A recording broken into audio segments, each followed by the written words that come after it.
Hey friends, welcome back to my channel. If you're new here, my name's Heather. I'm so excited that you could join me today for this very special book haul. I did pick up a few books and I wanted to share them with you guys. I also am curious of what you are reading, and with that being said, I'm going to jump in here. I did find two books at the Dollar Tree, two at Target via Shopkick. Shopkick made me buy it. You've heard me say that before, right? So I have two that Shopkick made me buy, and then I have one that I found in Myrtle Beach when I was there for my mom's doctor's appointment. I found it at Books A Million, and it was deeply discounted, and it was only released last year, and it was the one that I wanted, and when I saw it was only $7, I said, that's better than 20, right? So it's not too bad. Very first book, you're going to be thinking, what in the world, Heather? But I did buy one for myself and one for a friend. This is Chicken Soup for the Soul. It's Christmas, 100 Joyful Stories About Love, Fun, and the Wonder of Holidays. And it has multiple authors on here, but this is a full-sized one. What's crazy about that is the Dollar Tree usually has really small hardback books, and they're very, very thin, and they may only share one or two, maybe 6 stories. This is their full-size book, like normal, let's go to the store and get one of their books. I had one when they first came out years and years ago, and it was just the normal Chicken Soup for the Soul. But I thought, how cute is this? I'm trying to find when this one came out. Are you gonna tell us? When did this come out? Okay, so this one came out in 2013, so it's not new. But it's new to me because, one, I haven't been in the market for any of these books. It's just not something I typically read. But I like the fact that these are really small stories, and it is, what, 101. You could read 2 or more a day. They're not really long. So, I mean, you could turn this into a little advent for yourself with a cozy cup of tea or coffee or hot chocolate during the wintertime season, and just really enjoy wonderful, beautiful, heartfelt stories. So I did get 2 of these, again, at the Dollar Tree. You seriously cannot beat that. So that was exciting. This next book was originally from Target because it has the Target Bullseye 20% off cover price sticker on the front of it. So this is a geeky Cinderella retelling, but it's really cute because it has a magic pumpkin food truck on the front of it, and I don't know how relevant and how much this plays a part in the book, but you can see there's that Target sticker there. It's really cool.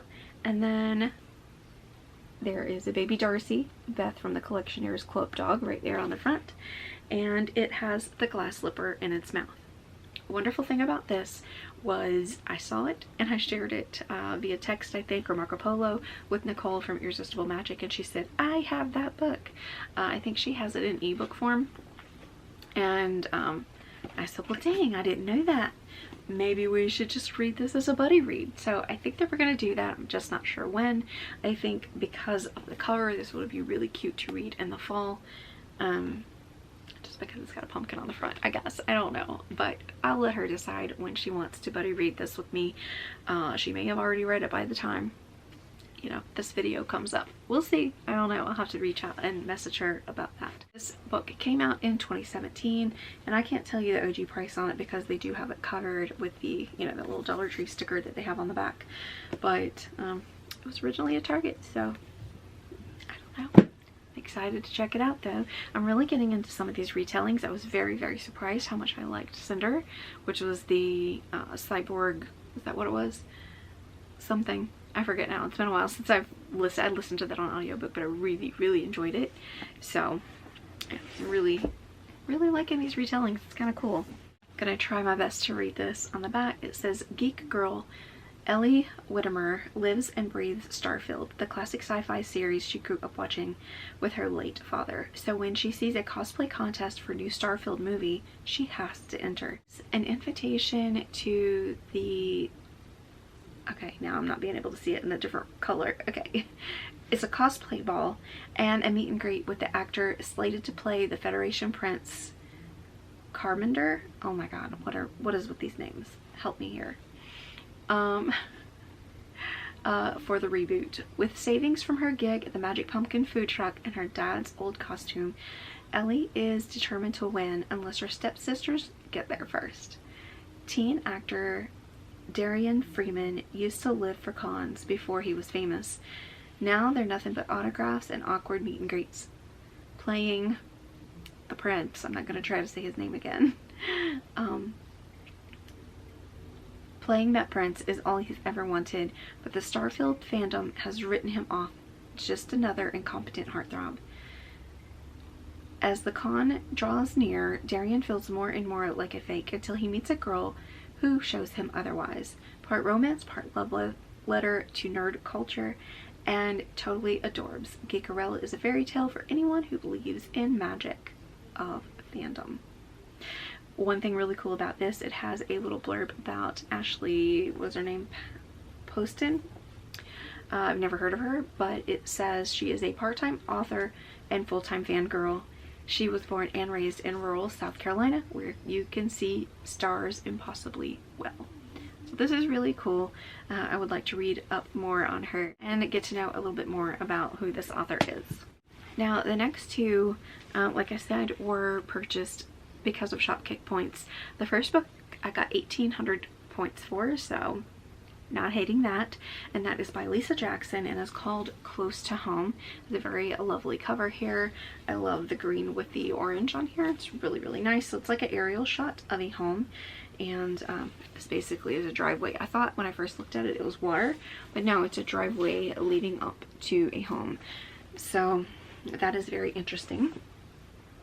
And it says, vowing to make a fresh start, Sarah McAdams has come home to renovate the old Victorian mansion where she grew up.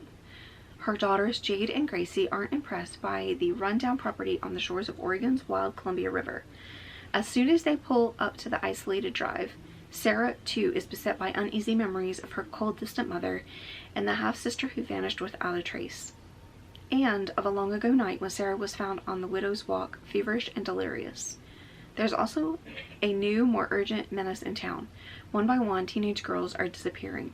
Frantic for her daughter's safety, Sarah feels the house's walls are closing in on her again.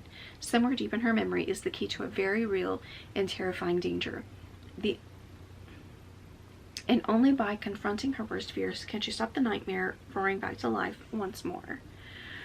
So this, it sounds like there's a whole lot going on. So I hope it's not one of those books that like ping pongs in different chapters and you're just like, what just happened? Where am I now?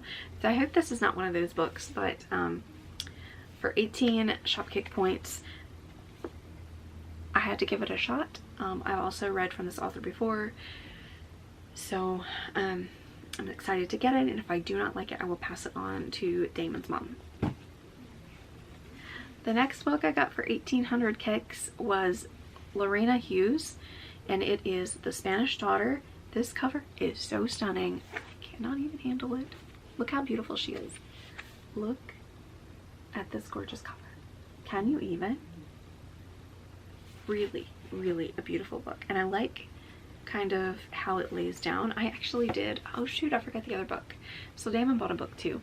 And if you're following me on Instagram, you probably saw that reel, because I was opening my book and opening his book and smelling it. And I'm like, this book smells better than his book. Like, nobody asked me, but you're gonna hear it anyway. So this one smells really good. And I can smell it like before I open it. Alright, moving on. Anyway, this is the book that like lays open nicely, it smells nice, and then like it just feels good in your hand. It's like one of those books. I can't explain it. If you know, you know. Just gonna say it. It's got that weird like, you know, but it just smells good. Okay. I'm okay, I promise. As a child in Spain, Perry always knew her passion for chocolate was inherited from her father, but it's not until his death that she learned something else she inherited, a cocoa plantation in Ecuador. Eager to claim her birthright and filled with hope for a new life after the devastation of World War I, she and her husband set out across the Atlantic Ocean, but soon it becomes clear someone is angered by Perry's claim to the plantation. When a mercenary sent to murder her aboard the ship accidentally kills her husband instead, she dons her husband's clothes and assumes his identity, hoping to stay safe, while she searches for the truth of her father's legacy in Ecuador. Though freed from the rules that women are expected to follow, Prairie confronts other challenges at the plantation, a newfound sibling, hidden affairs, and her father's dark secrets. There are dangers awakened by her attraction to an enigmatic man. I can't even say that word. I'm gonna put it right here. It makes me have a tongue twister, and it makes me stutter, so I'm not gonna say it. To this man, as she tries to learn the identity of the enemy who is still at large, threatening the future she is determined to claim. This is going to be really great. I'm excited for it. Let me know if you guys have read it. It is fairly new. This one came out in 2022, so she's a newbie. I'm excited to read it, and she's a beautiful cover. So the very last book I'm sharing with you is one that I picked up at Books A Million, and it is called The Lost Village by Camilla Sten. This is a Scandinavian crime, and it's pretty much compared to The Blair Witch Project meets Midsummer. This is where it kind of like compares to the Blair Witch Project. Documentary filmmaker Alice Lindstedt has been obsessed with vanishing residents of an old mining town dubbed the Lost Village since she was a little girl. In 1959, her grandmother's entire family disappeared in a mysterious tragedy, and ever since, the unanswered questions surrounding the only two people who were left, a woman stoned to death in the town center and an abandoned newborn, have plagued her. She's gathered a small crew of friends to the remote village to make a film about what really happened. But there will be no turning back. Not too long after they've set up camp, strange things start to happen. Equipment is destroyed, people go missing, as doubt breeds fear, and their very minds begin to crack. One thing becomes startlingly clear to Alice. They are not alone. They are looking for truth, but what if it finds them first? Come find out. And I was very intrigued when I saw the book trailer released for this. It was pretty cool, and when I was younger I did like the Blair Witch Project. There's nothing really scary about it. It was just, I like movies that look like documentaries, if that makes sense. So that was the reason I watched it. I was into horror at the time, and again, I do not watch that stuff much anymore, but this was kind of like a nostalgic thing for me, and I wanted to check it out and see how that was translated into a book.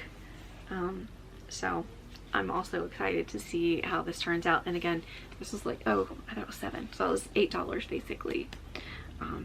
So for that price, I could leave it at the store, and I would definitely rather pay $8 for it than $20. So I'm glad that I was able to pick this up.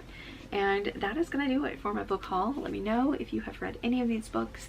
Are you excited about any upcoming releases this year? I would love to hear about it. So that is going to do it for this video. I hope you guys enjoyed it. If you wouldn't mind going ahead and hitting that subscribe button before you leave today, I would greatly appreciate it. I hope you guys have a blessed day, and I will talk to you guys next time. Bye.